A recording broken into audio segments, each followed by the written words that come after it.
Greetings, fellow investigators, and welcome back to our video podcast, Into the Darkness, where my friends and I play the Call of Cthulhu role-playing game. I'm your host, Tom Rayleigh. The campaign is Horror on the Orient Express. It's available from Chaosium. I'm this Keeper of the Secrets, and this is episode 19. Our recap will be given by Keith Craig as his character, Gunter Block. So, without any further delays, let's continue our journey into the darkness. Keith?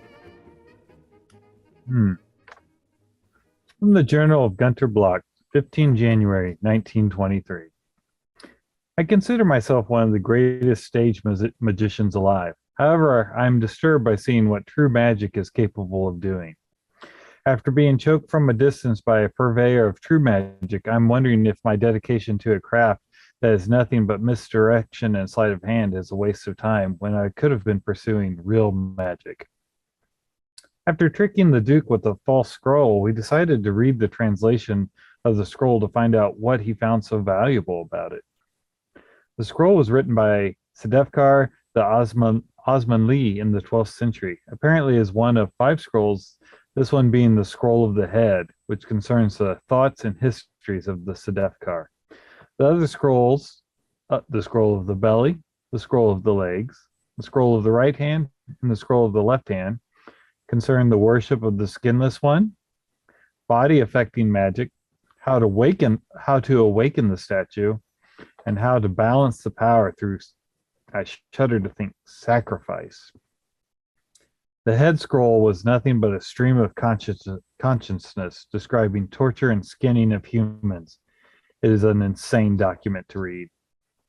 We were all quite shaken by the revelations in the scroll and were determined to keep it out of the hands of the Duke.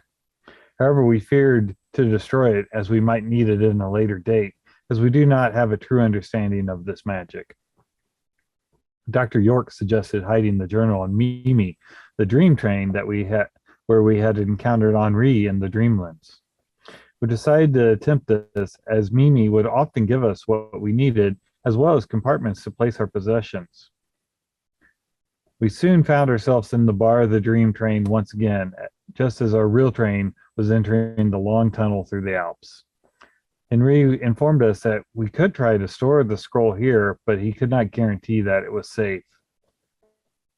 But it couldn't. I guess it couldn't be any more in more danger than if it was in the real world. While waiting at the bar, he reintroduced us to Maranmir, the strange alien creature with the glowing eyes. He had this most amazing wine that we all sampled. It would take you back to a happier time. I wish that this wasn't his last bottle. He told us that he is stranded here and that he can't contact his home to get back. The other passengers were also here. There was the angry woman that seems to be mad at all men. She was chatting with the dancer. The businessman was playing chess with the Russian. Even though the Russian was winning at chess, he became quite upset and stormed out of the room. I took this opportunity to begin a conversation with the businessman and found out that he was an attaché who feels he is being consumed by his work. When I explained that I was an entertainer, he called over the dancer who is apparently suffering from self-doubt about her ability to succeed in her art. I tried to comfort her about her doubts, but I don't know how well I succeeded. But they made me think about my own issues and guilt that I feel over the death of my father. If only I had not delayed, he would not have been on the street, and he would not have been mugged and killed. Perhaps I will work on my vert to try and overcome my feelings of guilt. While I was pondering these thoughts, Dr. Kurz found a being of Ib shoved into a gap of the train's ceiling. He very helpfully helped the creature get down, and the creature revealed that the Sarnathians had attacked him and shoved him up into the ceiling. Apparently, the Ibians and Sarnathians are being summoned by the king to settle their differences. However, it doesn't seem that all are playing on a up-and-up field, as the Sarnathians attempted to recruit Dr. York to be their emissary, but he tried to kindly refuse their offer. After he was leaving, he said that he heard them discussing just assassinating the Ibians, as if they don't show up to the king's court, then the king would no doubt rule in their favor. As we approached Tsar, Henry warned us not to go into the city, as no one has ever left it, as they will continuously pursue an unachievable goal and try and achieve their dreams, which seems wonderful, but he says that is quite awful. This was confirmed when we stopped. We were able to go out onto the landing area and look at the beautiful but dangerous city. As we stood there, a man approached us from the city. He was ranting and raving and talking about we couldn't believe the things he'd seen. He'd obviously lost his mind. It took three of us to restrain him so he didn't hurt himself or others. As Mimi leaves Zar to head for Afarat, I reflect that the strange incidents with the Sarnathians and the city of Zar has disturbed me. They shattered my peaceful impression that I had of this Dreamlands. I hope it's not as bad as the other one we had visited. All right. So you remain on the train in the Dreamlands. What would you all like to do? Was Mimi able to provide some substance that would calm the wild man down? Not really, but Henry explains that she is able to restrain him so that he can't harm himself. He seems to mostly have self-inflicted wounds. Perhaps now that he has escaped that city, he will be able to recover on his own if he is possibly not further injured. And also, perhaps there are experts who can help in one of the big cities. Yeah, Koronos will know if there is anyone, I assume. And ultimately, Koronos is part of this journey. How far until the next city? How many hours? Well, next city is Afarat. It's still about 5 hours away from where we are now. Is the wild man calmed down at all? Is he unconscious? Is there anything where he's in a peaceful state? I wouldn't say peaceful. I'd say he might be catatonic for one moment and then lashing out and screaming in the next. So it's probably very difficult to actually render aid and try and treat any of those self-inflicted wounds because he's still thrashing about and fighting back then, right? Mm-hmm. Okay. I wonder also if, and I guess I'll ask Henri, given that this dream world has the logic of the unconscious mind, is it possible this man can restore his eyes as they only dream torn out, or are those sorts of things operable? We don't really know, Monsieur, what the circumstances are. Obviously, I'm not able to restore my good looks. Quite charming. So I don't know. Perhaps it's nice that you feel that you'd like to do something for him. Well, Dr. York, if I assisted in helping keep him down, if there's any wounds he has that look dangerous, like he need to be treated immediately, maybe we could. Yeah. Do his wounds look superficial, or does he look like he's mostly superficial? Most of them are old. Scars and things like that. I wouldn't suggest it either way because of how volatile the man is, especially with his mentality. Yeah. It'd be easy to try and calm him. Obviously, in his mental state, he's both trying to seek help, which is what he was doing, and at the same time, anytime you get near him, he attacks. He's not in his right mind. No, he's really out of it. Okay. I will just monitor him. It gives me a little case study for my other side project. So I will monitor him and try and calm him down when possible. Henry, have you ever heard of anyone coming out of that dread city before? Not that I can remember. Huh. We've always stopped there just in case. It's one of the deals we had to make, as we built our route.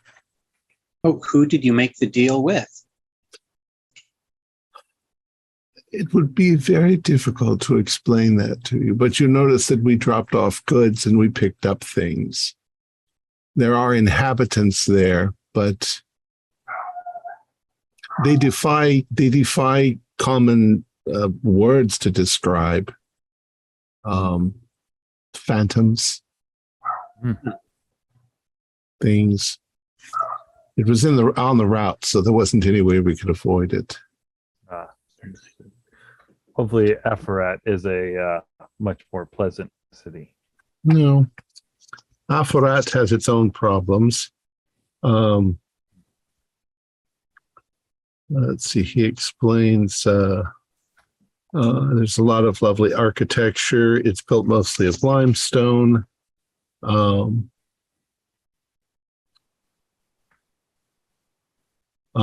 And there are some municipal buildings, and it's a trade city like a lot of cities. Yeah. So we have 5 hours before Mimi makes it to its next, her next. Pretty much, yeah. I forget. Does Mimi have a library? Is there you have at your disposal any book that you have ever read. Well, that we have never read. I think I will spend my time relaxing with tea in my cabin and try and do some reading and possibly catch some sleep. Okay. I suppose to thoroughly answer that question, I suppose if there's somebody in the room with you, you might be able to read something that they've read. Mm-hmm. Okay, so we'll say that you're heading towards. We'll say we're in that lounge. You're heading towards your room. Have you succeeded in creating anything with your vert yet? No. You can try and roll for that when you get to your room. All right. Dr. Dorian, what are you going to do?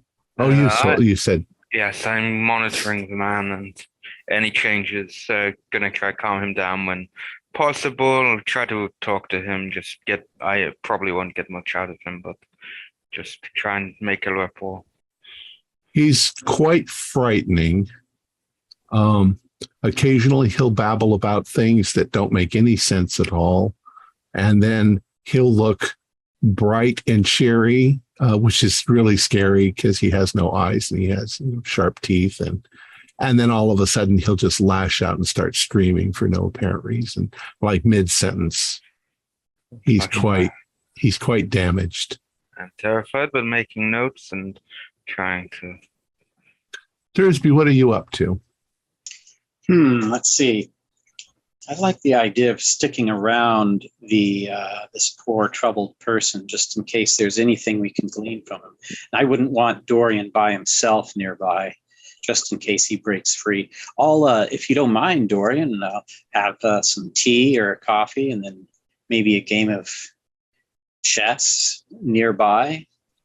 Well, yes, the place where the madman is being kept is more or less like a padded cell.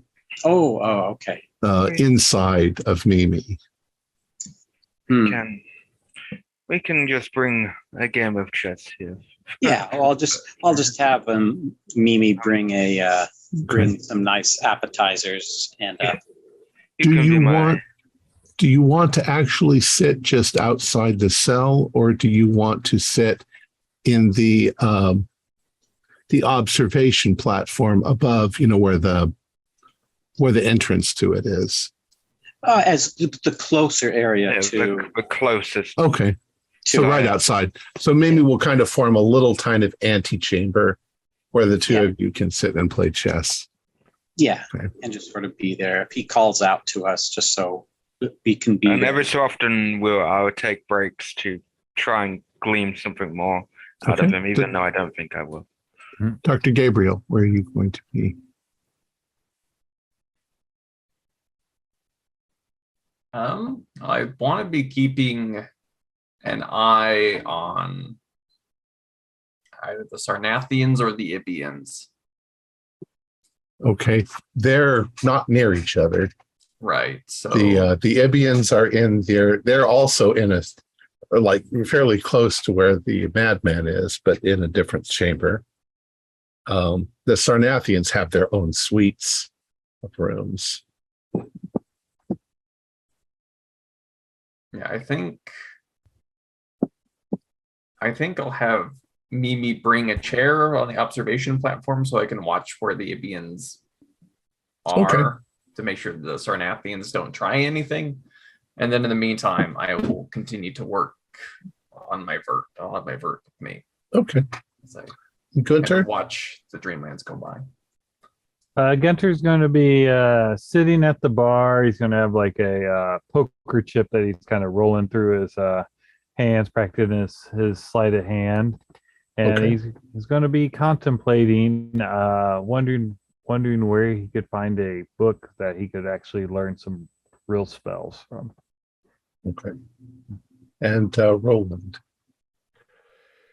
Yes, I also think that the best we have alerted Henri that the Sarnathians mean the Ibians no good, but because they have already been able to torment the Ibians somewhat, I think that it's that Neruda has the right idea, and so it's interesting to watch the Dreamlands go by. So from the observation deck, we can make sure that there's no skullduggery and work on the vert. Okay. So Henry has them set up some pretty little tables out there on the observation platform where you guys can sit, and he sets up a little room down below for Dorian and Theodore. And you sit there. Why don't you guys do your vert rolls? This is Dreamcraft, not Dream Lore, yes? Dreamcraft. Not yet. No. Okay. But you can, if you fail, go ahead and roll a 1d10 and add it to the score. You're going to get better and better at it as you go. It's 5 more. Very nice.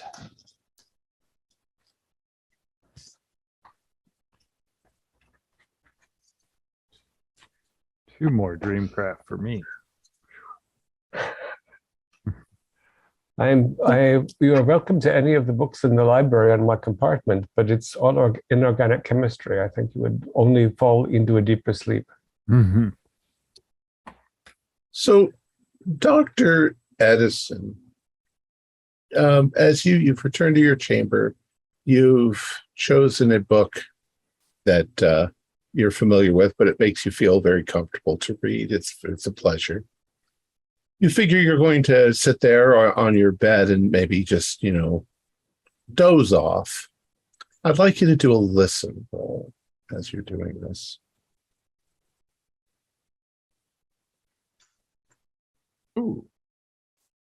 Successful. Okay. So as you're sitting there, you think for a moment, you hear something very strange, like tapping. At first, you don't know where it's coming from.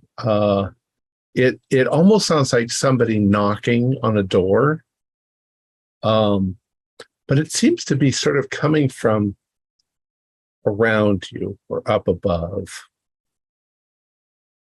It's a sound you haven't heard on the train, and it lasts only maybe 20 seconds, and then it seems to stop, and you don't hear it again. Okay. And I would think that even after it, so 20 seconds can feel like a really long time. So, after the first 5 or 6 consecutive seconds of the tapping, I probably would have closed the book, slipped off the bed, and kind of started walking around looking, and would have gone things like, hello, and maybe even approached my door to open it, and probably would have opened it after it had stopped. Okay. No, there's no answer. There's no response. And When you open up your door, there's nobody out there. There's nobody in the hallway.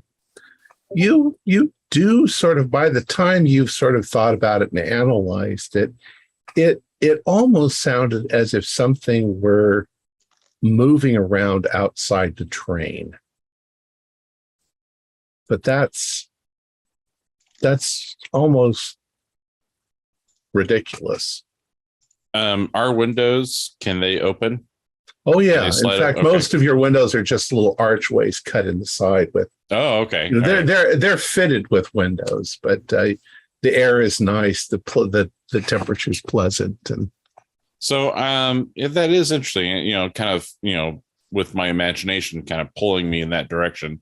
I want to open the window and just kind of, you know, lean out, looking at the countryside at first, and then start looking at fore and aft, the length of the train of Mimi, this, you know, biological train, and then trying to like track and maybe see if I can see anything unusual,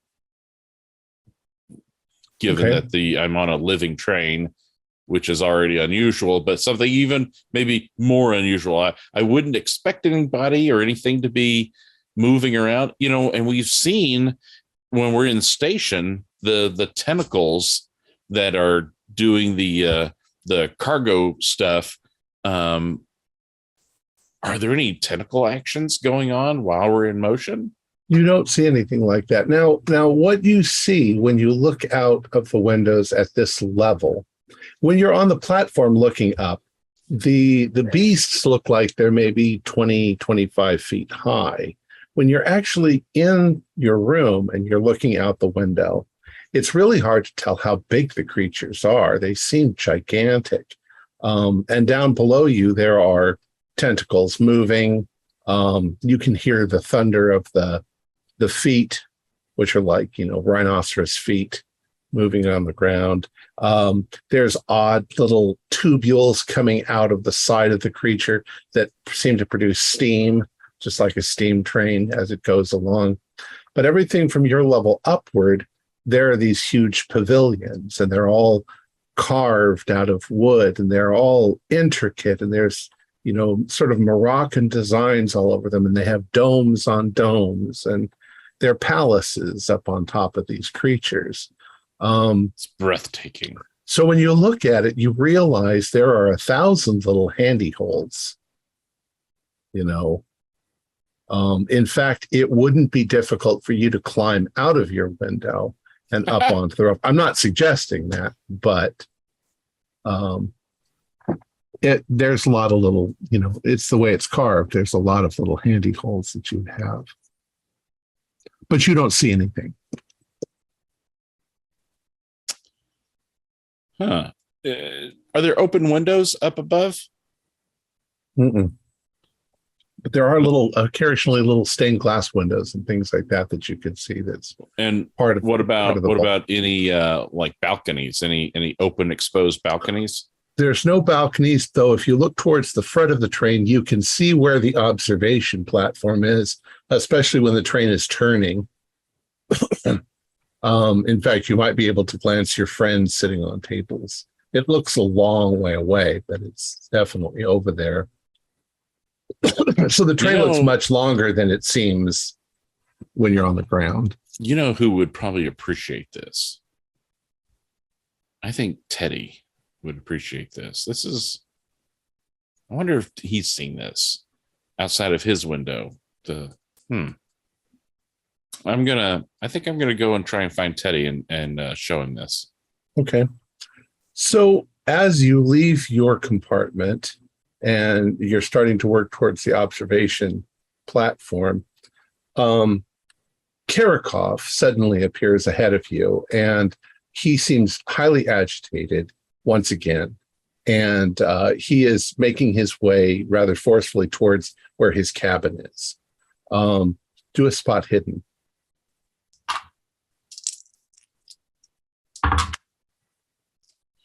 Oh, negative. Okay. So he sees you and he doesn't see you. He doesn't say hello. He seems to be in that sort of mood that he's been in the past, and he just goes past you quickly in kind of a panic, but not overly so. I mean, it's not something that would be of immediate concern as he goes. You hear him go. You hear him slam the door of his compartment. You pass into the lounge. Now, who is in the lounge at this point? Anybody? Gunter was still in the lounge at the bar. Yep. So, Gunter, as you've been sitting there, Madame Bonneval and Zusha have been over by the fire chit-chatting, and you can hear that Madame Bonneval has kind of opened up to Zusha. She seems to like her.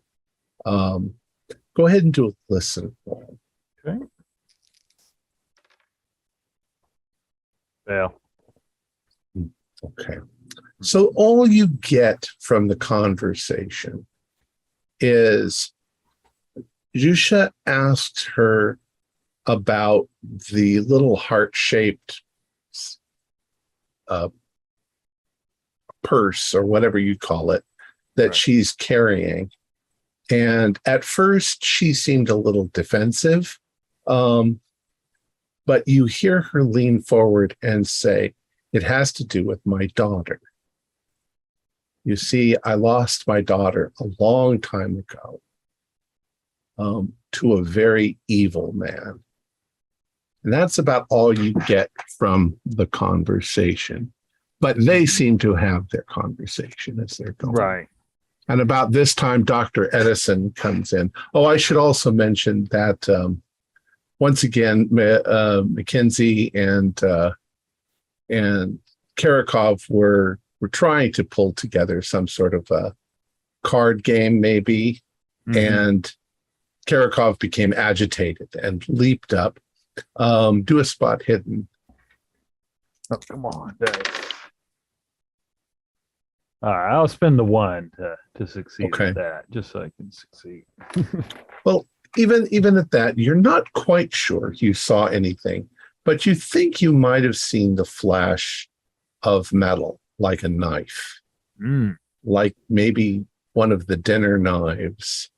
Karakov had a handkerchief in his hand, and he suddenly got up without saying anything to Mac and headed towards his cabin. And Mac once again sort of looks over at you and he's like, yeah, I kind of shake my head and go, that man's on a short fuse. Right. And then Dr. Edison comes in a few moments later.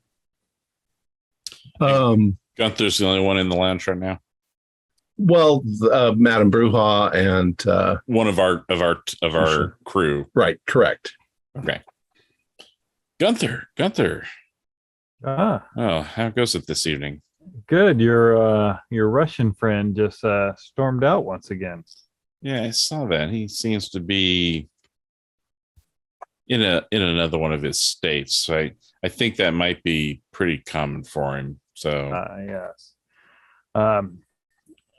For humor me here, Dr. York, I'm going to say something a little louder for all the patrons to hear.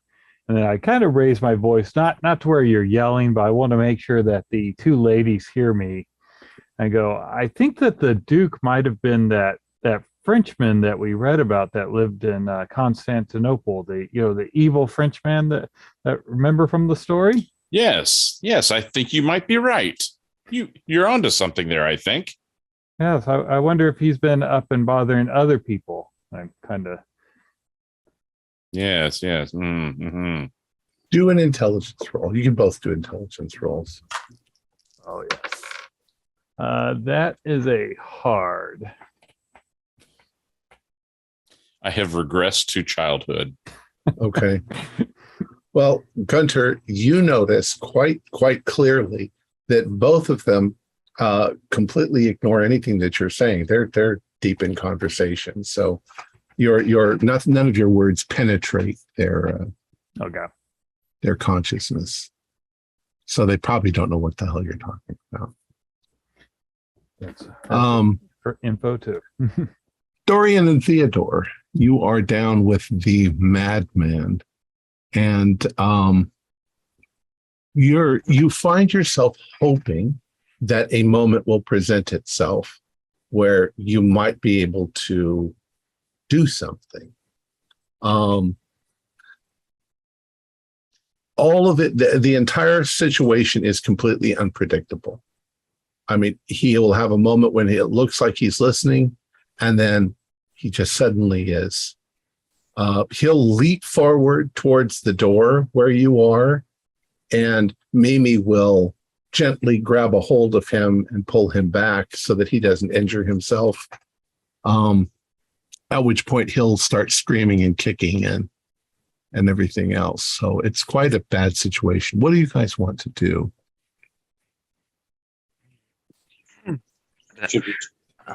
Should we try?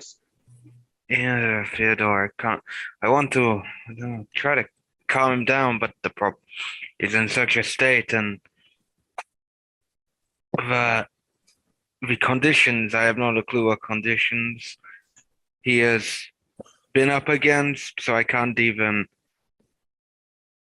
compare to other cases that I have seen from my father and some that I have taken in my own studies. Do you have any psychoanalysis? I do, yes. Oh, yeah. And I can add to that my 1%. I have a little bit of. I'm an archaeologist with a minor in alien. I'm an alienist as well. Oh, cool. I'm pretty good with psychology, and I'm also really good at dealing with injured animals and how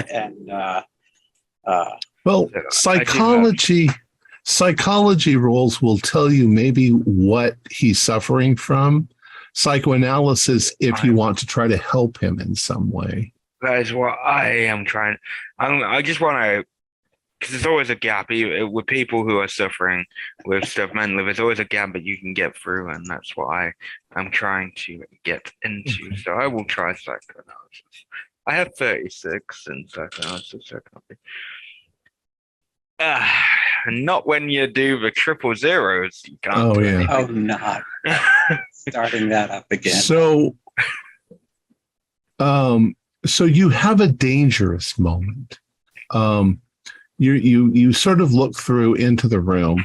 We'll say there's, I don't know, bars. There's Mimi bars. And you start talking in a sort of sweet tones to him, and he seems to calm down. This takes a few minutes, and you start to explain to him that this is still a dream state and that he needs to wake up so that he can be treated in the real world. And he starts listening to you, and he starts looking hopeful and starts moving towards the bars.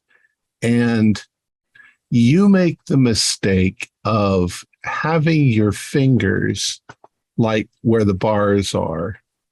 And as soon as he gets close enough, he leaps forward with his fingernails and latches onto your fingers. And it's just for a moment, but it's enough that it scrapes the skin off of your thing. You take 1 hit point of damage. And it scares you because he screams at you, I leap immediately in and try to intervene and give. Well, I mean, you're both out. You're outside the cell, but this happened because he got too close to the bars. The doors. Yeah. It's not You probably grab a hold of Dorian and pull him back. The doors. It's not fun, but this man is. I'll try to keep it together and keep it myself together. If this was cool, I'd make it keep it together, but it's not. So he's trying to keep calm, collected. He's in pain. All it really tells you with your knowledge is that it's going to take a lot of work. Yeah. Good, we can crack. Probably drugs. we have the time. We don't have the drugs that we could use. I also don't have any, as I said before, I don't know about the conditions he was in. I don't know, so it's hard to actually make any qualm. But all I can do is keep trying and trying and trying and trying. Exactly. In any case, at this point, you're bleeding. Oh, And it's probably Mimi, it's bandages, not please. clean. bandage So I called to Mimi for bandages to help wrap up. and antiseptic or whatever. Just Okay. All right. So she provides you with some stuff. All right. Gabriel and Roland, you guys are up above. Are you guys are also sitting and sipping coffee and watching the... Yeah, I'm having a little cup of cassis and closing my eyes and thinking the word, and and nearby is it?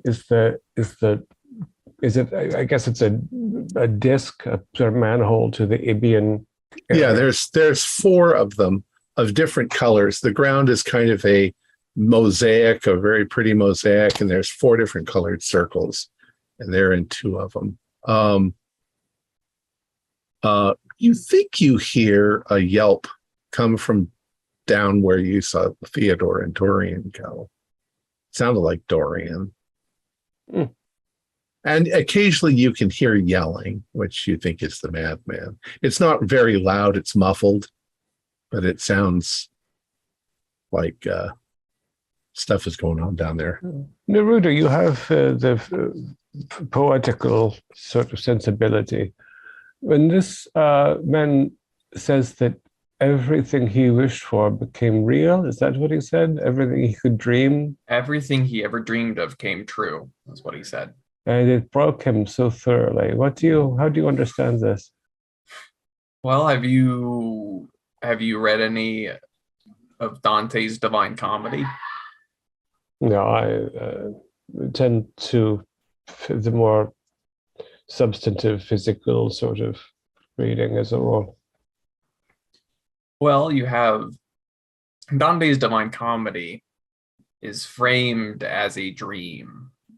Yeah. Dante finds himself lost in a dark woods and eventually is led through hell itself.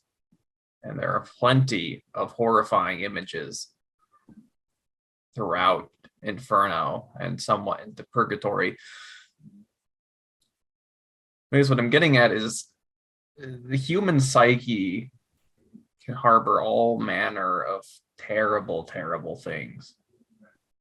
If this man had any sort of religious upbringing, of any sort of discussions of hell or an afterlife or of demons, devils, evil spirits, any twisted thought he's ever had,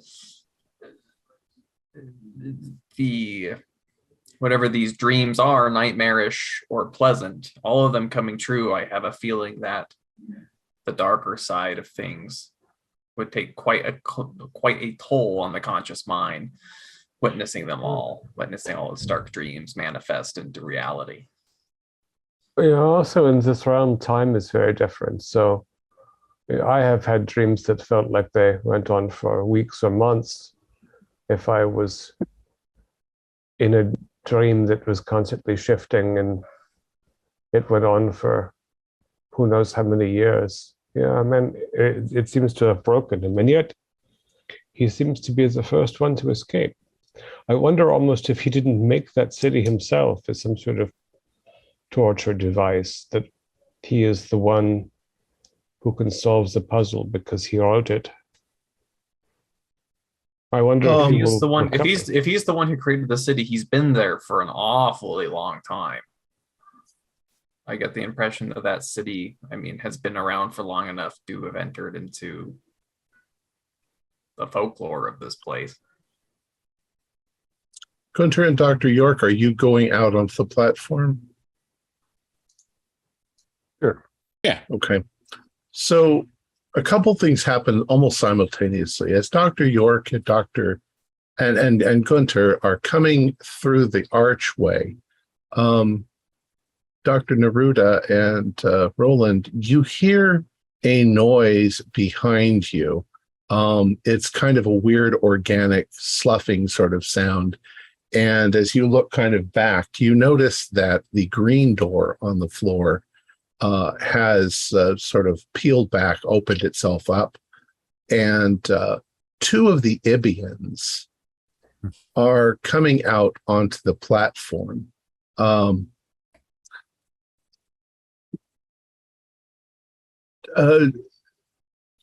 Roland, do a spot hidden roll.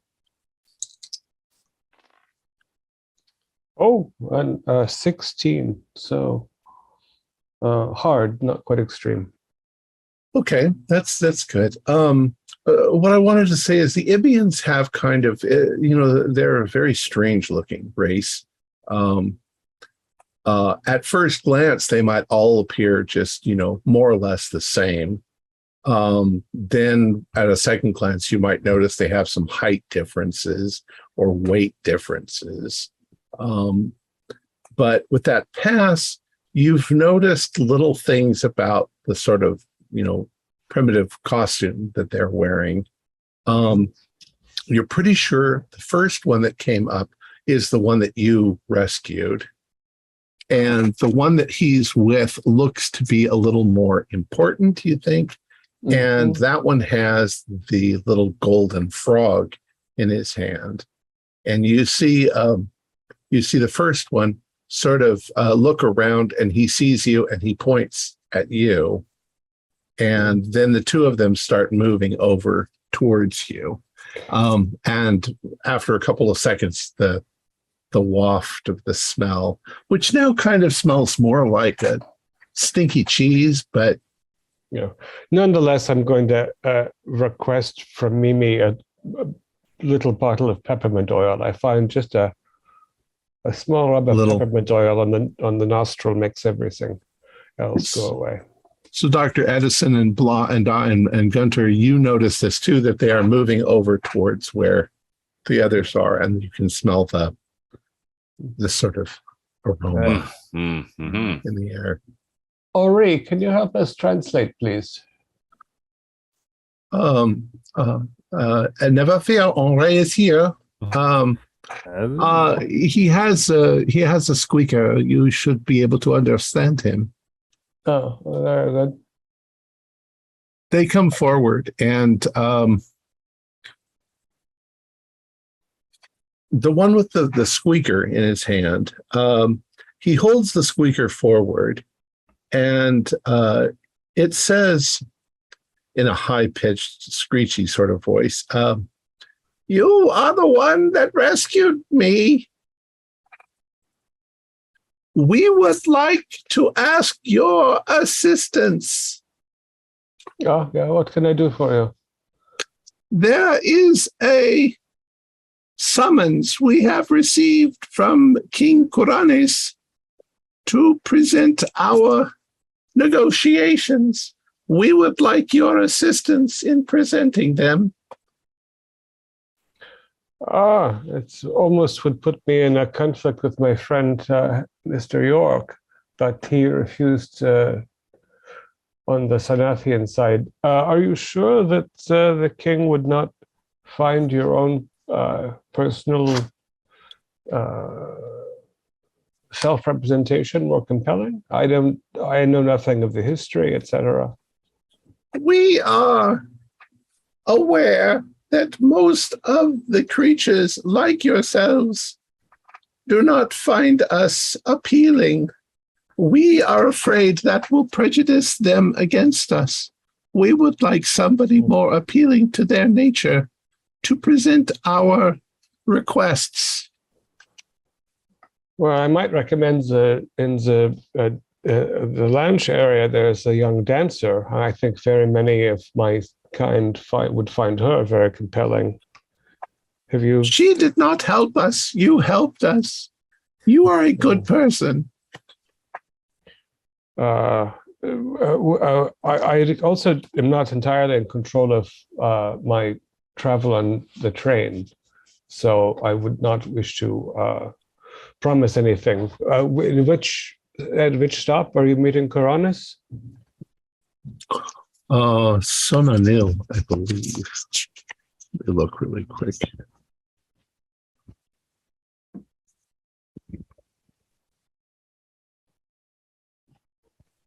or rather, King Coranes will be getting on the train and traveling to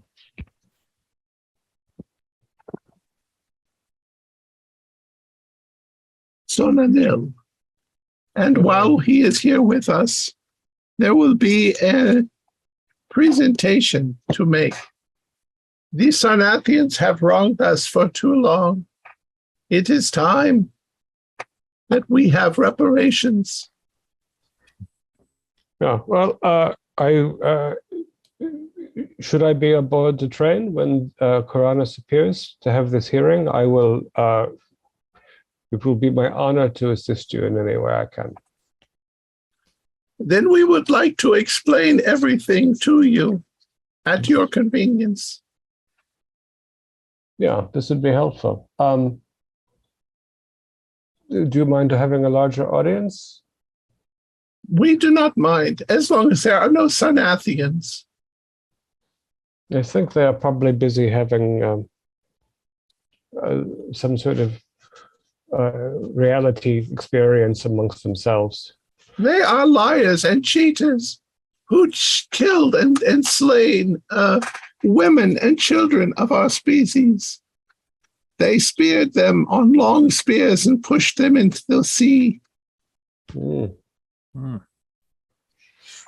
Yeah, very well. Mimi, I could have perhaps a notebook so that I might... One is produced without you even noticing where it came from. Hello. Yeah, so the history, if you can. And what is the code of honor regarding speech acts among your people? Is it a sin to your God to tell lies, or do you have a God? We do not understand lies. We understand that others can do this. Our speech is transmitted thought to the squeaker. The squeaker tells what we think. We cannot lie to the squeaker. Yeah, well, I will initially at least take, of course, your word for it. So please, the history. So without wearing my voice out, the Ibians explain that 1,000 years ago, their people descended from the stars, and they settled on it sounds very mythical, they settled on the edge of a lake called Manar, and they built a civilization there. At some point, the Sarnathians came into the area and established their own city on the opposite end of the lake. At first, there was trade between the two peoples, but the Sarnathians became increasingly violent towards them. And finally, on one night, their entire army came and pretty much wiped out the Ibians. They forced them into the sea and drowned them. They claim that there's a problem with time. Okay. And the problem is it's been 1,000 years, more or less, for the Sarnathians. It's really only been like a few days for the Ibians. It seems to them as if it's just happened to them. And a number of things happened to them. One is their cities, their structures that they had built were destroyed. And their one religious object, their golden idol of Bokrug, the water lizard, was absconded by the Sarnathians and taken back to their city. So what they are looking for in terms of reparation is they would like 10,000 rubies and 10,000 sapphires so that they can pay to have their city rebuilt. They want a personal apology from the king of the Sarnathians. They want a non-aggression treaty signed by the Sarnathians. and they want their golden statue of Bokrug returned to them, or the consequence will be doom to the Sarnathians. And they say that rather, well, it still sounds like this: doom, doom, doom. If they agree to those things, then we will no longer seek any kind of retaliation against them. And the threat that you pose to them, the doom that you offer, how would this be accomplished? We will destroy them from the face of the world.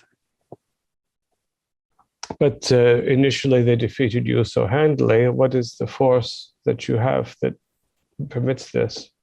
The power of our God. The god, the idol that they stole from you? Bokrug, yes. He will levy destruction upon them for their blasphemies.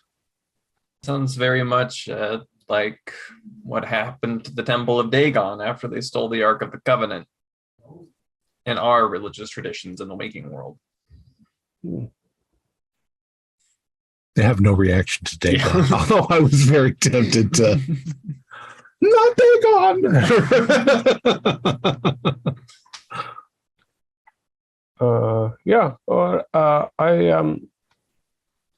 I thank you again for the compliment you pay me with this request. I shall study this material, and if the king arrives, yes, I will explain to him. Perhaps he knows Bokrug himself and can verify the veracity of the threat implied. Thank you for your assistance. We do not know how we can repay you. Perhaps there will be an opportunity. Who can say? And with that, they returned here. I want to say that for Dorian and Theodore, it's become almost unbearable down there with the close quarters, the noise, the foaming at the mouth. Yeah, if there's not even a slim chance of getting information or helping him, then I don't know, Dorian. Certainly doesn't seem so. Yeah, this might be a fool's errand here. Not without months, maybe years of work. Yeah. I feel like we do need to abandon for now, but I will make sure while we are here, I will check on him every day, in quotation marks. Yeah. These are lovely appetizers that Mimi provided while we're staying here. These stuffed mushrooms and glazed figs are delicious. Thank you, Mimi. Yes, thank you, Mimi. And so we'll say then that you return to the surface just about the time these negotiations are finished, or these discussions are finished. And you guys are all standing there. Dr. Edison and Gunter, you, of course, overheard the entire conversation. Roland, what are you getting yourself into? It's a dream. Also, apparently, Nerula and I are studying for the dream bar. That's right. I think we already have one successful trial case under our belt, so that's it's pretty impressive, I think, for any lawyer. Yeah, given our studied any law. Yeah. Given that we never understand anything of the circumstance we're in, I will also see if I can. I wonder if there's a written history of Dreamlands anywhere, and I can verify what these Ibians say. Henri is there. He's like, I don't know if there is written there. There may be in the Great Library, but nobody knows exactly how to reach the Great Library. Perhaps Koranos does, or perhaps he knows already this history. Perhaps. In your experience, is Koranos a just or wise ruler? Koranos is a very good, very just man. He rules from Sonanil and from Celophaeus, alternative both cities. If, my friends, you could somehow resolve this situation before we get to him, I'm sure he would be pleased. He's only called us out of frustration because these two have been apparently at war for 1,000 years. Yes. Given At least from the Sarnathian point of view. Did we know what the Sarnathians were wanting from the Ibians? I think the Sarnathians want the Ibians all dead. Hmm. Yeah, they did explain there was something I don't recall, but I think it's a mistake for us to get in the middle of this quarrel. Has nothing to do with us or our ultimate goal. It is not a mistake. Everything happens for a reason, Dr. York. I believe that this is just another stepping stone in our journey, and it might help us in the long run learn more about this world, which will then help us further down the track. I didn't take you for a quite, for lack of a better word, it's spiritual mind view from you, Dorian. You struck me that way. I try to be more open-minded, especially after my incident with the man down there. I want to learn more about this world so I can help that man. That is more why I am being more open-minded to this situation. I'd like to help that disturbed man too. I think with this political situation going on, though, it is tricky to get involved. We don't really know the history. We're just getting the Ithians or the Ibians perspective, and then the Sarnathians perspective. We don't really know the histories. These could just both be propaganda campaigns we're hearing. How much philosophy have you read, Theodore? Not particularly lots. Well, there were. If you look back to the Greek philosophers, they thought that an argumentative style where two people present their point of view is a good way to get up approaching the truth. So we have both of their points of view. And I must say the Ibians have been far nicer and more hospitable. Whereas I agree, guests, as opposed to the Sarnathians, who would seem to be a... Truth will always show its face. I agree. The Ibians do seem nicer, but just because someone's polite and maybe spins a good tale, or somebody's rude and is rather crass, does not mean the rude and crass person is in the wrong, and then the nicely packaged person with their nicely spun tale. Right, but I don't believe the Sarnathians have tried to hide their aggression for just the means of hatred.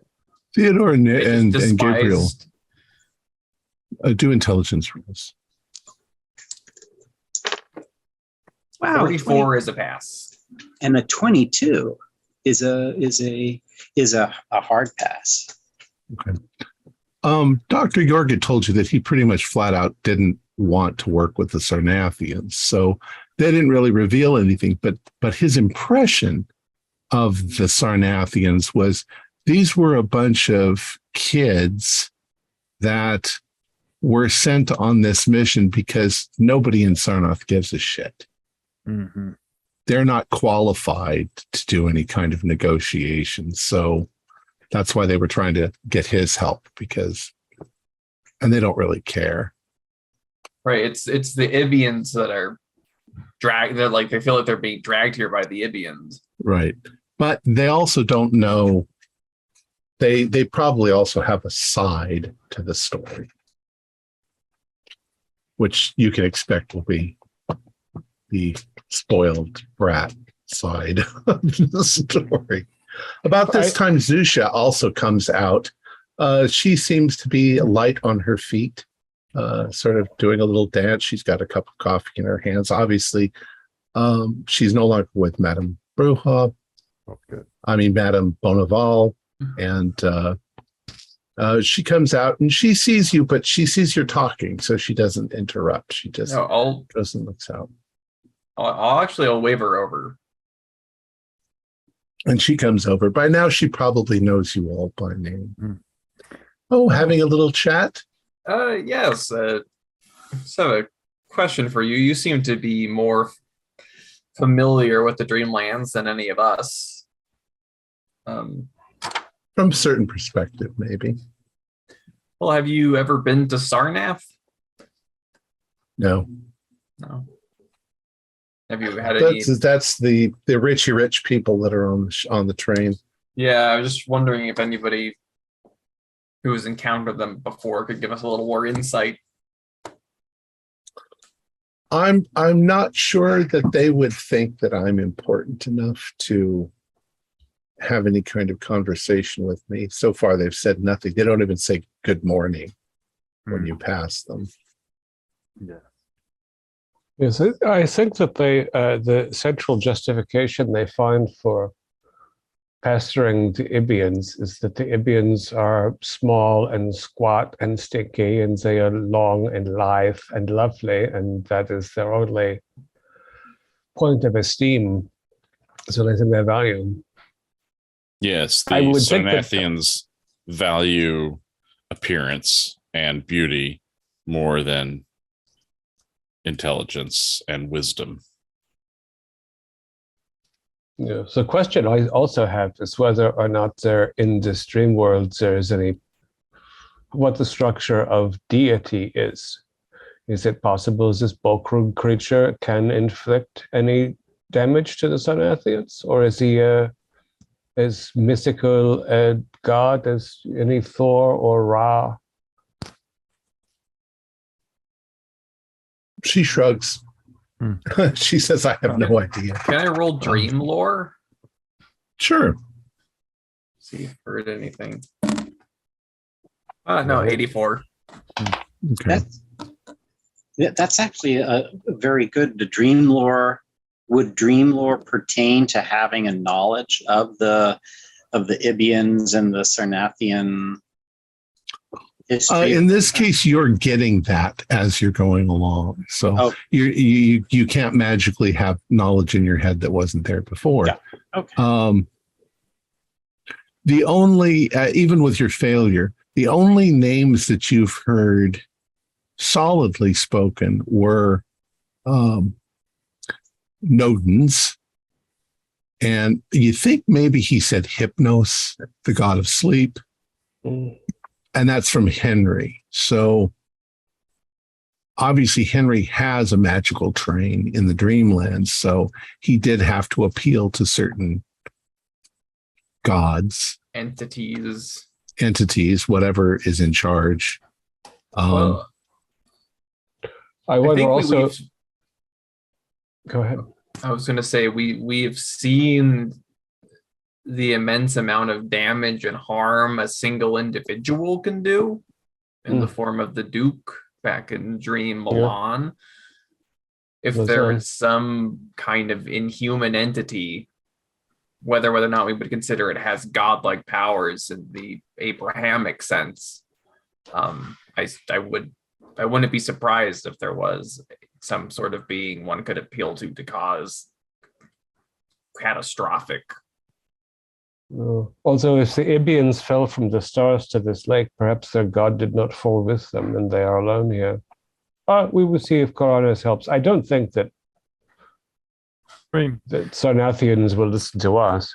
I mean, we could just present their offer, and maybe if they don't want to be here, they're like, rubies and sapphires, no issue at all. I would agree with you about that, except for the apology part.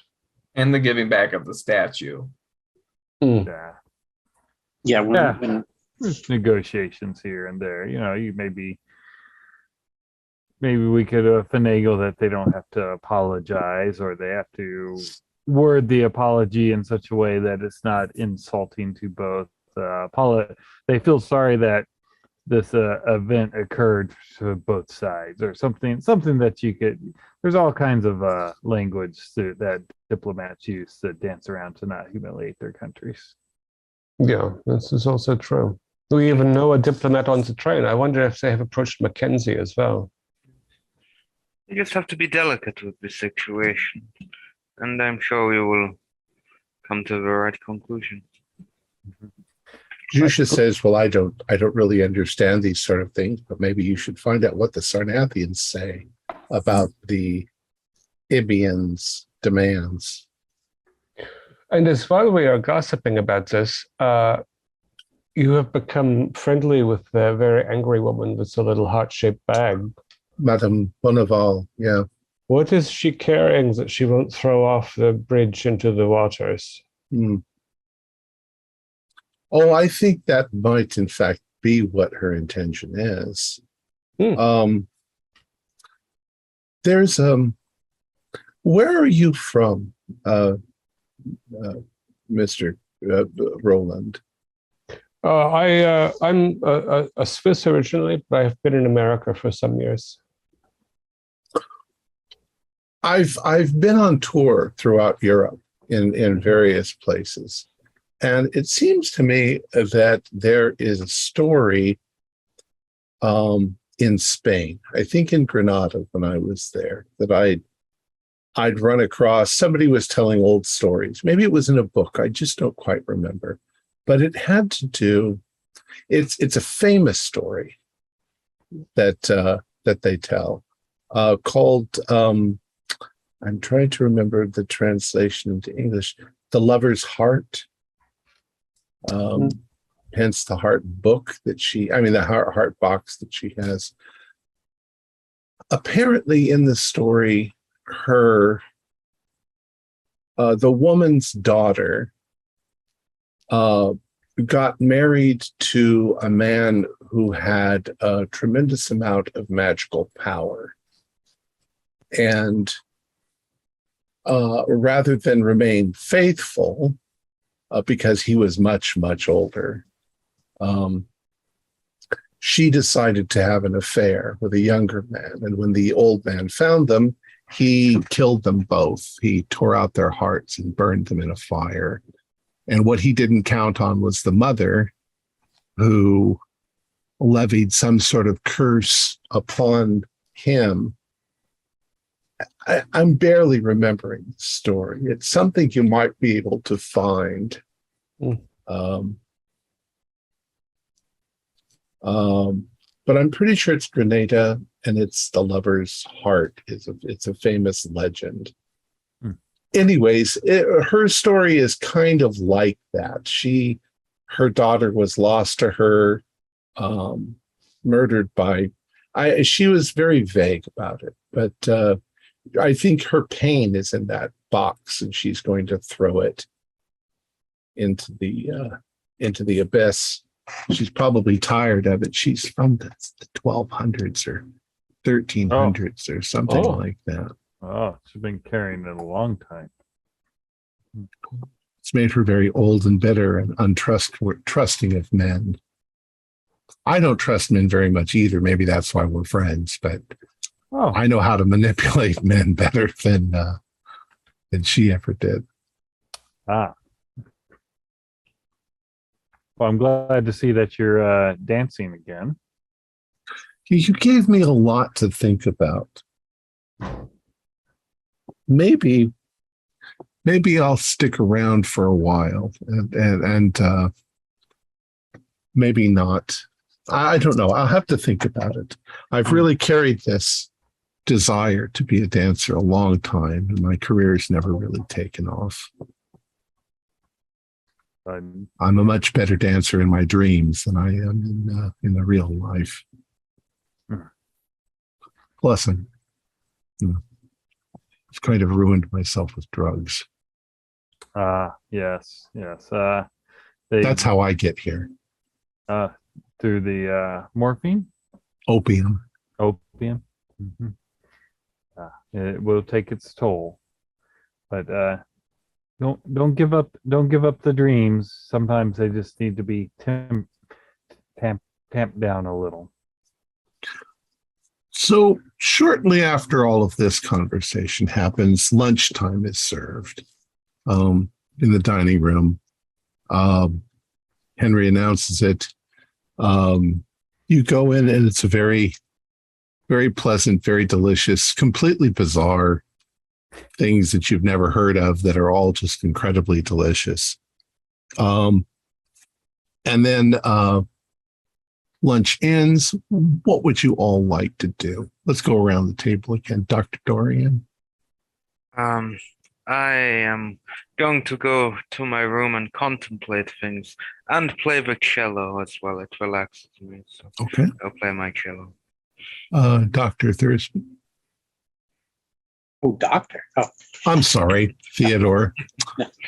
I haven't given the Vert too much attention. I'm going to spend some time in my quarters with the Vert and put some fun. Roland? I think I'll invite Neruda to come and see if we can get an audience with the Sarnathians and continue our dream law degree. Okay. Gunter? Was Maronmar was he at lunch? He was at lunch. If he after the meal, if he's still there, I'd like to go over there and thank him again, and fascinated by his story of being trapped here. Okay. Yeah, he tells you a little bit about his story. How about you, Dr. Edison? I want to grab Teddy's attention and say, Teddy, yeah, if you don't have plans, if you're not too busy, I actually have something I'd like to show you in my cabin. Might quite fascinating and intriguing. I think you'll find it equally intriguing. Oh, certainly. I was going to work on the Vert, but yeah, this sounds. Let's go. Okay. All right. Let's start with that. That sounded intriguing. Theodore and Dr. Edison go to Dr. Edison's room. So once we get there, I'll describe to Teddy the tapping sound that I heard, and I couldn't seem to locate it. But before it ended, Mm-hmm. it seemed like it may have been coming from above. And I checked through this window and take a look here. And I want to show him how it seems like a very scalable wall with natural and it looks like plentiful handholds and footholds. Is that still there, or is that? Yes, I mean that's more or less this. It's imagine it's a. I say Moroccan. You could call it, like those Hindu temples that have all the little bric-a-brac all over them, like the Taj Mahal. It's yeah. I mean, there would be no problem for you to actually grab a hold of these. I mean, it wouldn't be really easy, but it's climbable. Oh, this is fascinating. And does it appear that there's an actual platforms or places that destination for us to climb? No, not really. I mean, it's definitely the outside of a building. There's probably ledges here and there, but they're nothing more than ledges. But we could conceivably climb this to get to the roof. Yeah, you could climb it to get to the roof. You could sit up there and watch the countryside go by sitting up on the roof. I thought it might be interesting. To be fair, I don't think this is something I would want to try alone, but if you are game for it, it could be interesting to check it out. I love the outdoors, climbing and hiking. It does look like an intriguing challenge. I have a feeling Mimi won't let us fall to our deaths. So certainly, yeah. If you want to throw an hour into this, that sounds like a fun exercise. All right. Okay. So you get yourself into comfortable clothes so that you can climb out the window. You will have no difficulty. I mean, you might have difficulty, but yes, Mimi will not let you fall to your death. And that's what you guys are doing. Dorian, you said you were going to go to your room and practice your vert. No, I am not. Oh. I'm just relaxing and I am playing the cello. I am not focused on that. I'm actually one of the ones who, at the moment, doesn't want to partake in the vet too much, but at the moment. So you are in there playing your cello, which means also that Thursby and Dr. Edison, when you start to climb out, you can definitely hear cello music coming from a nearby window. Is it Gunter? What did you? What were you going to do? I was just wondering. Was it good cello music, or was it distracting us and making us do a cello roll? Let's hope. It's a 50-50 chance because I have 50 in cello, so 35 out of 50. So. Yeah, he was playing that. That very famous cello piece. Good timing. Playing me up and just going, oh, cello. Gunter, what are you up to? I go over and talk to Myanmar, and I go, by being abandoned here, what are your hopes for the future? Do you have someplace that you live, or do you just travel on Mimi back and forth? I am often in Delathlin because that's one of the major shipping ports. I don't honestly know. I have no solid purpose any longer, and I travel about. I'm still looking for my cat, but somehow we got separated along the way. I'm hoping to find her or him. I can't remember him or her. It somewhere along the journey. But Mir, his conversation with you is just kind of,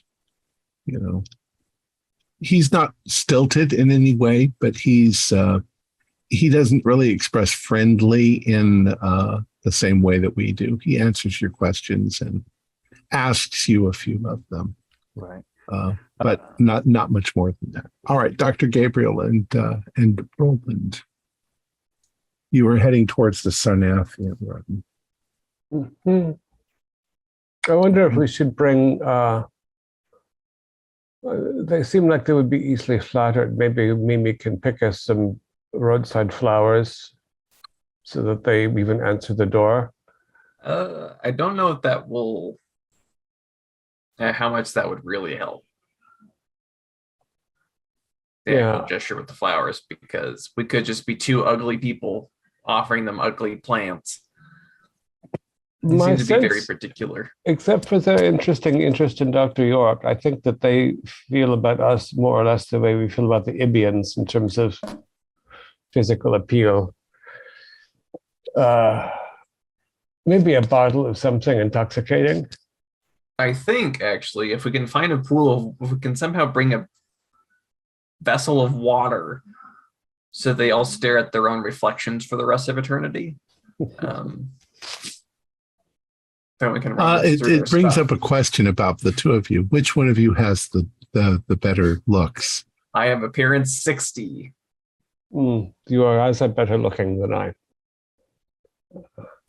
40. Straight average. Let's go. All right. So I assume you knock on their door.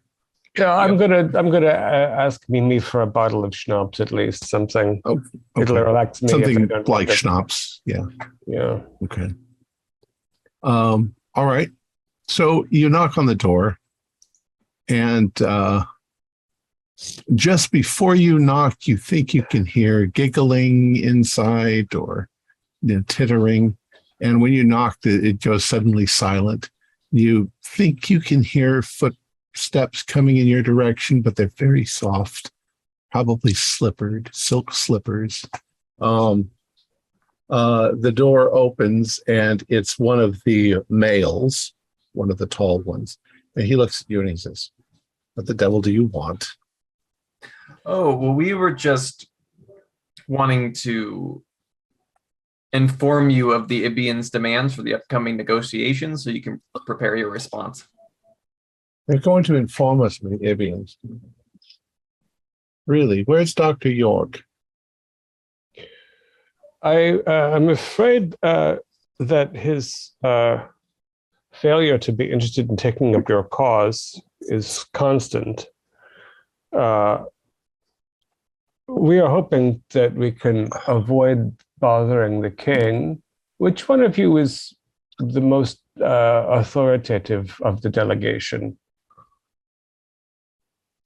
Do you have the hierarchy? I suppose I am. No, neither of us really, but Jesus. I brought this bottle. You probably haven't had this before. It's interesting. It tastes of a plant from our waking life, peppermint. It's pretty spicy. What should we do? He turns to the others. What should we do? Well, let them at least come inside the door. Come inside the door. Should we bring you something to sit on? That would be nice. There's a couple of chairs right over there. And he sort of goes back and joins the others. And there is that moment where he's sort of like, I don't know, like this. And they're sort of, the women are giggling a little bit. And he says, all right, so fine. Let's hear what the Ibians want from us. Well, I think what they want is really simple. And when your great and mighty people should have no problem in providing, they would like 10,000 rubies and 10,000 sapphires. Really? And Yeah. he looks at the others and they all look at him and they suddenly start laughing. It's like, you might as well have asked us for, the dirt from our feet. The 10,000 rupees. So this comes the nothing. harder part of what they're asking for.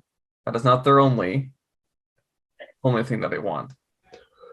The sticking point is that they want their golden statue of their deity Borkrog returned. Are you out of your mind? They want the statue back. It's only the most wonderful festival of the year when annually we celebrate the conquering of their city.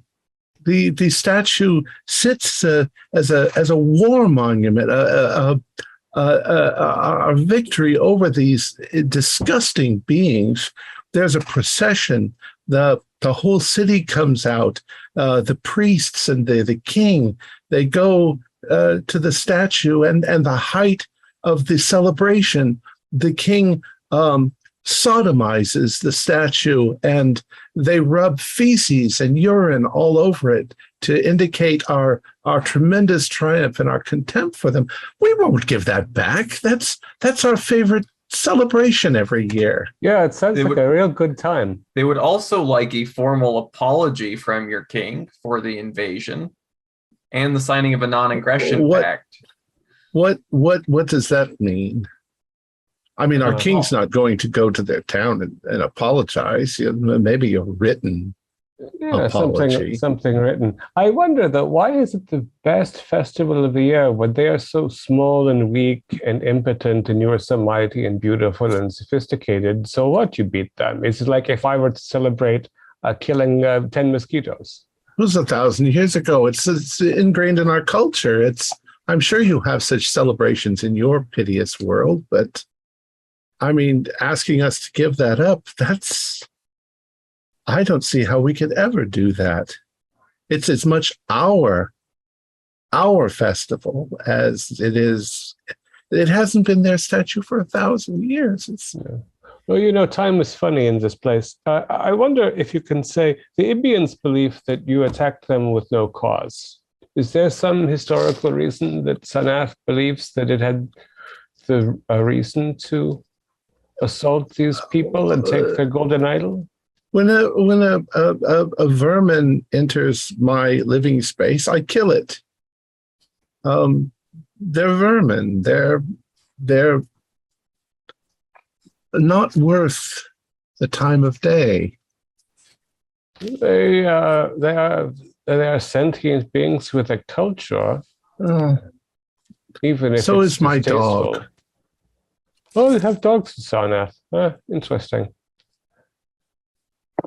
I don't know. I mean, So the Diamonds and Rubies ECS, the written apology, maybe. Perhaps you can compromise and make a duplicate idol of Bokrug, and then we can leave the king out of this, and you can have peace. I don't know. I don't know. All of that will take a great deal of discussion amongst, I mean, you're involving the king. How am I going to say that the king will do these things? What is I your suppose purpose here? I suppose if Kuranis orders it, then we'll have no choice. But I don't know about the statue. Maybe later, maybe in some future date, we could return it. But I don't know. That's even that there's room for compromise is more than I expected. You delivered your message. Now we'll discuss it amongst ourselves and we'll get back to you. Much appreciated. And he sort of points and says, "Well, there's the door." I hope your conversations involve lots of pleasant giggling. Good day to At you. that point, they've started ignoring him. Can you believe what they're asking? Yeah, it's really rude. All right. I think we'll satisfy Theodore by explaining all the Sarnathians' reasoning behind their genocidal warmongering. Yeah, it's I think the Sarnath is doomed. One way, Bokrug or no Bokrug. These people are too smug to exist for very long. I would like a coffee. Again, we really should have sprung for the bowl of water. I mean, yeah, maybe they don't even have mirrors in Sarnath. They don't know how lovely they all are. Probably have everything there. So you guys are going to go back to the lounge? Yeah, I think. All right. So you head back towards the lounge. Let's see, Dorian, what were you doing? Playing the cello. Oh, that's right. You're playing the cello. So you're still playing the cello. Theodore and Dr. Edison, you've climbed up onto the roof. It's a little like, it reminds you of like going into Europe and going to one of the large cathedrals with a big dome on the top of it. And you know how you can find the little staircases that'll lead up to the dome and you can look down from up above. So you're even higher, and the architecture of the place is beautiful. It's out of a dream. It's so fantastic and beautiful. Everything seems to be made out of like alabaster. It's all white and beautiful, and striations in the stone and the wood. And exhilarating. it's mostly geometrical.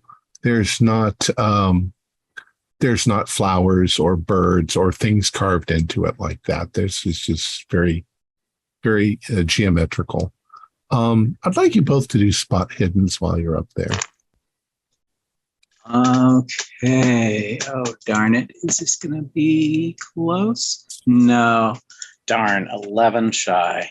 I'll spend the 5 luck to get it to a success.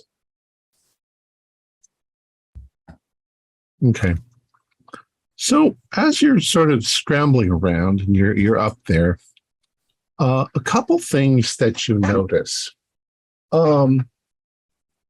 It's not perfect.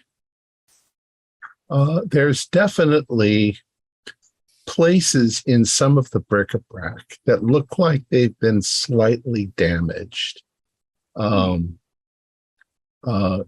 cut or sliced, or there's nicks, and of course you don't know how old this structure is. It could have been here for years, and things wear a little bit, but it does seem strange that things would wear in the Dreamlands in that manner. But you can definitely find places especially along the flatter area towards the top, where there are nicks and there are little bits that are chipped out and stuff like that.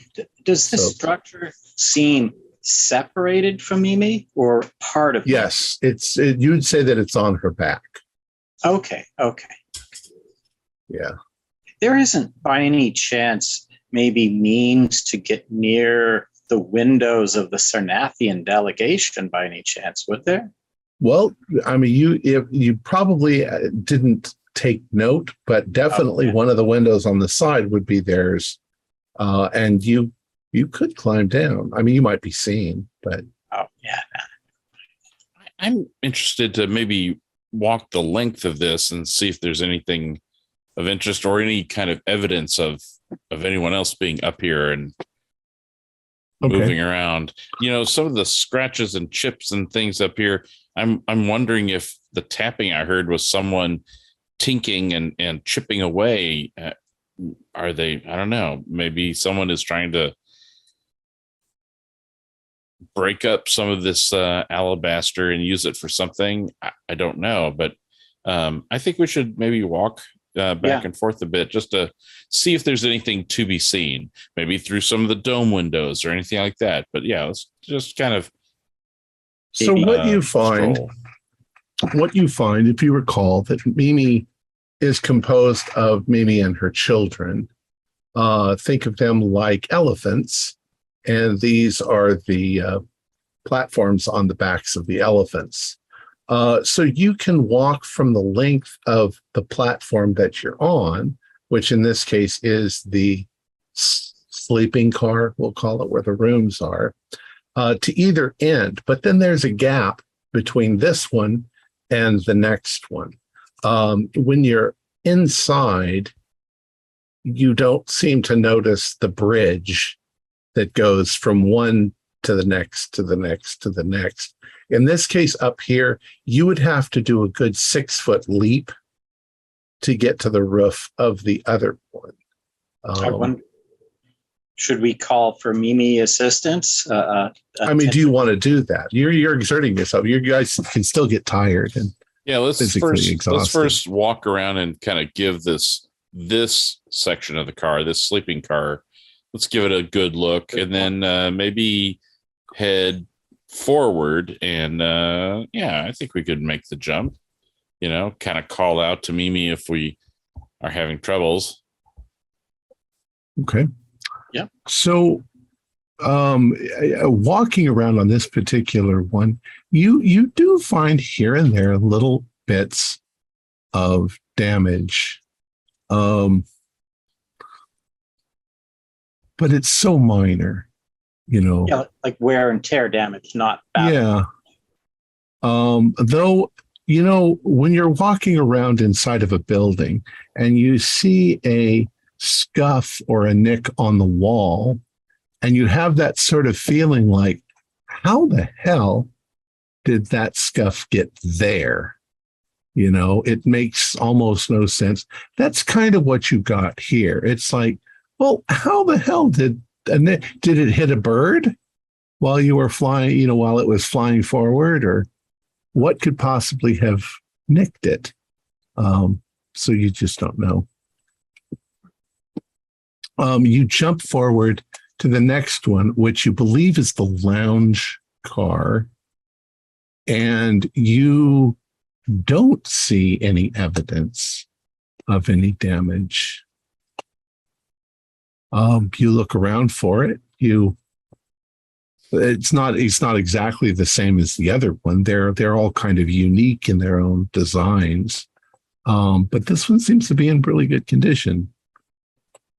I wonder if that train or the children, that particular child of Mimi might have been on a different train run, maybe through heavy overgrowth that might have been smashing into it as it. Do an intelligence roll. Oh, Yeah. nice, 11. I know that's Okay. that's of something. Mimi, that's a, Mimi started as Mimi, and Mimi produces these children, and the children become part of the train. So it's reasonable to believe that parts of the train are older than other parts. yeah, that totally makes sense. I wonder if someone is intentionally chiseling out pieces of that alabaster for reasons that we haven't discovered yet. That may have been the tapping, is someone chiseling away at it. Could be. Actually, yeah, that would coincide with what you were saying. It sounded like tapping or chiseling. I thought so. It was like the consistent ongoing rapping, and only lasted for less than a minute, and then it was done. But yeah, there's something odd is going on. So do an intelligence roll, Dr. York.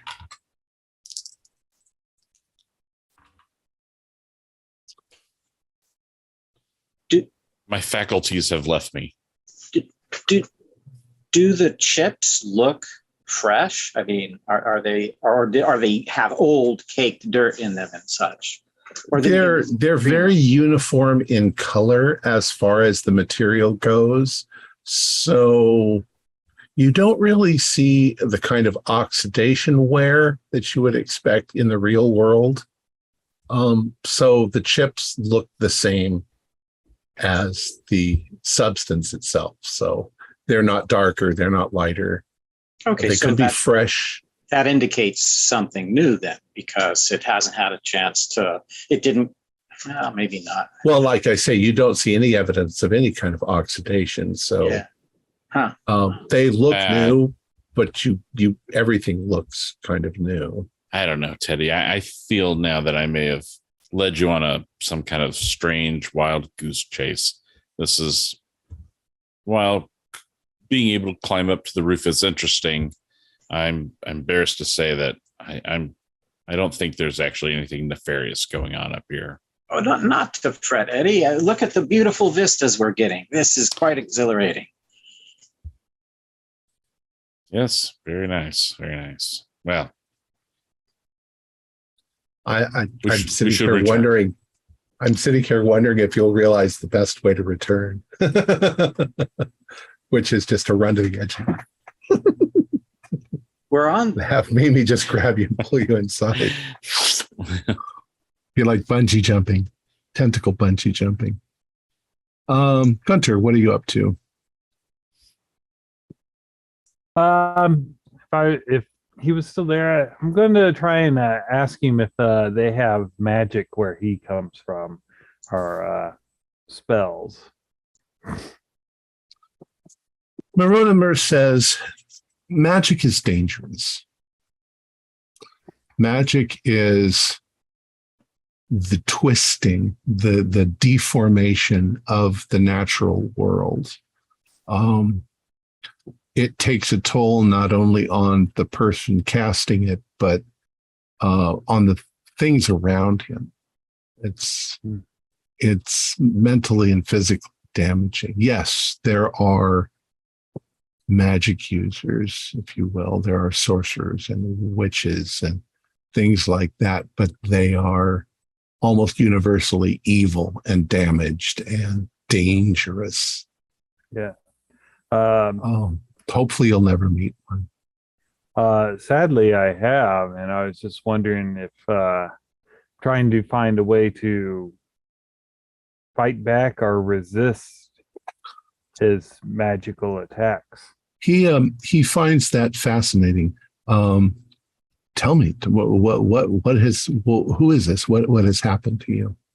Well, in our waking world, we met a gentleman called he called himself the Duke, and he was after a scroll of an old scroll. And when we got into we were both trying to purchase it, and when he lost out on it, he started like it felt like I was being choked, but he wasn't touching me. And then he got out a rope of some kind and was able to disappear just in thin air. I mean, I'm able to distract people to get them to look where I want and then just simply walk behind a curtain, but this is not what that was. He was definitely just vanished. It's difficult to read his yellow eyes, but from the expression on his face, he looks I don't know, concerned, terrified. He's like, did he gain some sort of hold over you, or is he enslaved you, or did you manage to stop him and get away? We did stop him, and I don't know. He has not enslaved me or have a hold of me, but we were able to stop him by tricking him. You deceived him. Yes. Oh my goodness. I don't know this Duke or this person, but deceiving a magic, a wizard, a sorcerer. Oh, you put yourself in such terrible danger. Terrible, terrible danger. Such a one will go out of his way to seek revenge and get what he wants. They don't ever take no for an answer. Yeah. Oh, this concerns me. We had hoped that we were outpacing him, as he seemed to imply that he was tied to a geographic area. I hope you succeed in avoiding him from now on. I hope you continue to be safe from him. Now, if you'll excuse me, I wish to rest. I understand. He gets up and he leaves. What are you going to do next? I'm gonna sit there for a moment, and then I'm gonna get up and go in the direction that I saw Dr. Gabriel and Dr. Curse go. Okay. So you'll probably meet them halfway down the corridor, them coming forward to get a cup of coffee, as they said, and you going back towards them. The three of you, what would you like to do? You meet in the corridor. Right. I tell you. Any luck? Oh, blah. I think, what would you say, Nerd? I think it went a little bit better than I expected in that they did not actually spit on us. That's true. Ah. I mean, I think they looked at us at least twice. They allowed us to sit down. I imagine they have been taking turns pissing on the bottle of schnapps that I bought. They used the Ibian god for an annual holiday of vile description. But they did not ignore us completely. I think part of the problem, yes, is that they don't actually have much authority. Huh. He sent peons because they take nothing very seriously. They're so arrogant. It's odd that their king would send negotiators without plenipotentiary powers. Yeah, I think if we do meet Kuranos, and Henri is correct that he is a just ruler, I think it would be fairly simple to smack these arrogant Sarnathians. Although I don't know anything that will get them to apologize in earnest. And they really like this holiday where they desecrate the golden idol of Ibians. Yeah. Ugly business. Espresso, you think? Yeah. I disturbed our friend with the wine. I was asking him about magic and told him that I had an encounter with a magic user and lied to that magic user, and he seemed quite disturbed that that would have occurred and that were in grave danger, which I kind of thought about, although I was hoping that we were outrunning him. But Yes, Suppose about this time, Theodore and Dr. Edison have climbed back through their windows, and you can hear the three of them talking just outside the Dr. Edison's door. Quite exhilarating. Good for the lungs, for sure. Hey, I think I hear someone outside the door. And there they are. Gentlemen, Dorian's still playing his violin. Getting louder and louder and Cello. more violent in my Quite successful, yeah. York, the Sarnathians seem to be holding out hope that you're going to bail them out with legal assistance. I think the Sarnathians are going to have a very rude awakening when the king gets here. They were definitely very rude when I met them.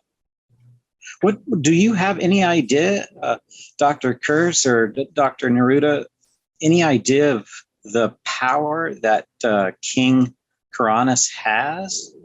I mean, would his ruling be adhered to? Is there power behind that, or is he more of a figurehead? The Sarnathians seem fairly upset that the king might force them to give the statue back.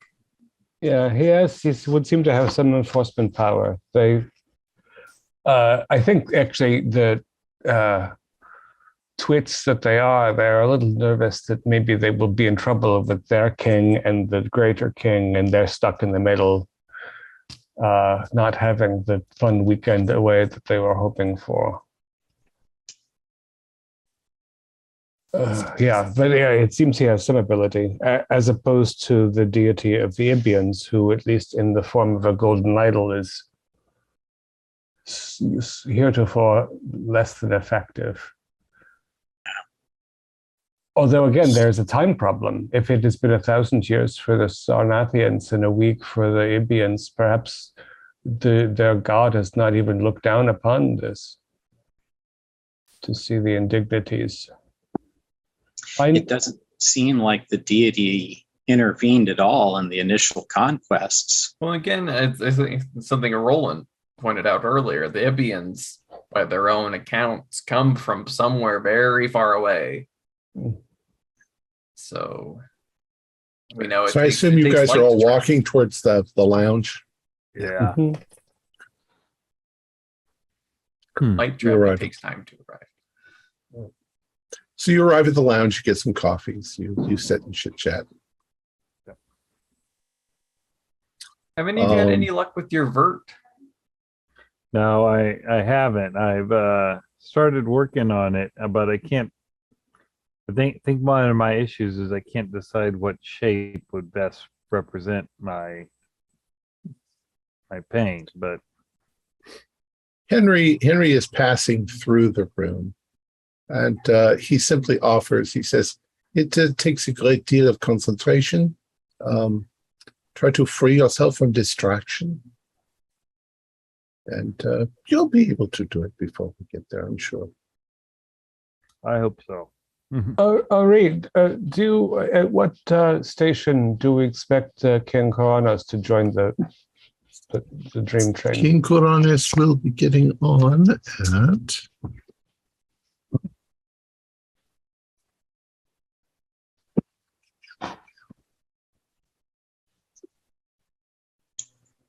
I have somewhat reluctantly accepted a mission from the Ibians to represent them when the hearing occurs. And Neruda and I have described to the Sarnathians what the Ibians wish. As you might expect, they were dismissive. Kuranes will get on at Sarnathian. Is that before or after? No, wait. It's after. It's actually he gets on at Sonanil and travels with you until you get to Sarnathian, which is the final city. That's his city, one of his cities. it's the Celestial City, and after that, you go on to Nodin's Abyss. Does the train travel also to Celiphaeus? No, Or is that not on the line? Celiphaeus is on the other side of the Dreamlands. So I don't have a route there yet. Is the Sarnathian city, is that the settlement that was on the far side of the Lake Minar from where the Ibians settled? Yes, that's correct. That's the one. Okay. Sarathian That's is the Sarnath. last stop, but Sarnath is not Sarathian. Right. Does the train also go to Sarnath? No, it doesn't. Mm-hmm. The Ibians and the Sarnathians boarded at the same station, but they traveled there. Yeah. It's probably the closest station to their lands. So you have some food is set out for snacks. Of course, their snacks are all delicious fruits and things from all over the Dreamlands. You have coffee. After you guys have snacked for a while, did you guys want to work on your vert? Yes. Yeah, that was my original intent. Do you want to return to your rooms? Sure. And do your vert? Okay. After So, reasonable advice. Dorian, you're already there. You finished your, but it's given you concentration playing your cello. So go ahead and do a vert roll with a bonus dice.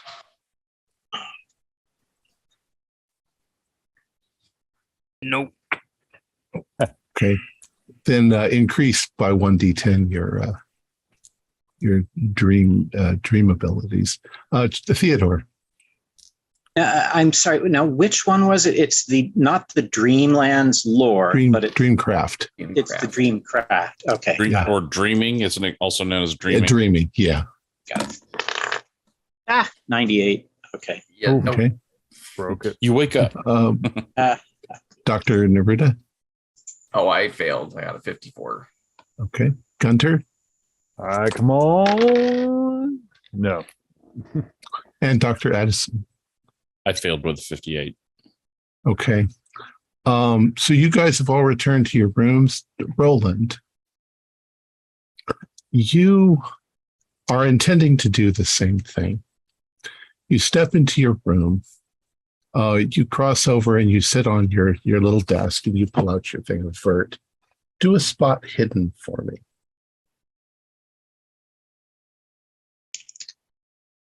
$49 is a regular.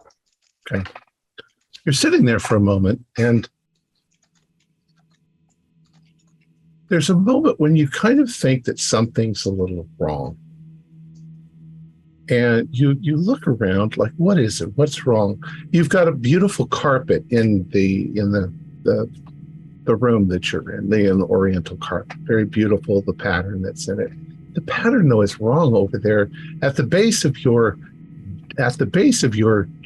bed. There is a large trunk that has blankets and stuff in it. And when you look over, there is a stain on the carpet next to the trunk. And you realize that there's a smear going up the side of the trunk, and it's red.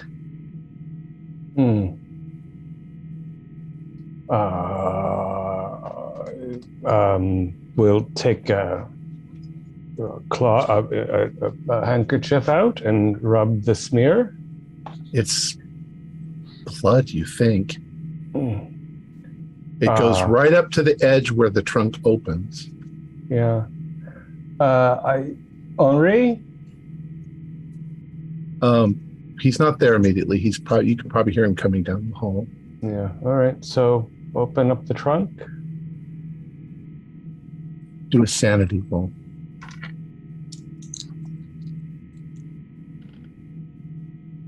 Oh, just barely. 57 for 60. Okay. Do a 1d4. 4.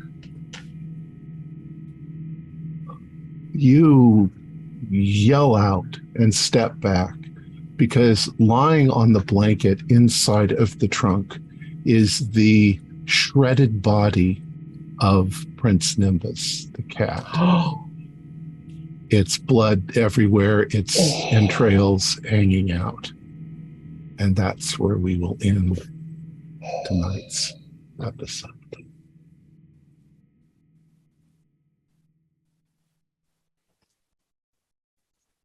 Sweet Nimbus. The little blue eye is all glassy. Our players included Morgan Llewellyn, David Gassaway, Stuart Lively, Keith Craig, Josh Harwood, and John Hook, with yours truly as the keeper of the secrets. We have a Discord server where you can chat with our other members. You can set up private games, and you can learn the fine arts of gameplay and game mastering. We provide audio-only versions of our shows, free for you to download from Podbean or iTunes. If you'd like to help support our show, please visit our Patreon account. Just $1 to a month helps us a lot. Like, share, and subscribe to our channel, and punch the bell icon for updates on our latest shows. And leave us some comments. We enjoy reading them and answering any questions you might have. This is Tom Rayleigh, together with all the members of our gaming club, inviting you to journey with us once again into the darkness for another adventure into the universe of H.P. Lovecraft and the Call of Cthulhu role-playing game. Until next time, good luck and good gaming.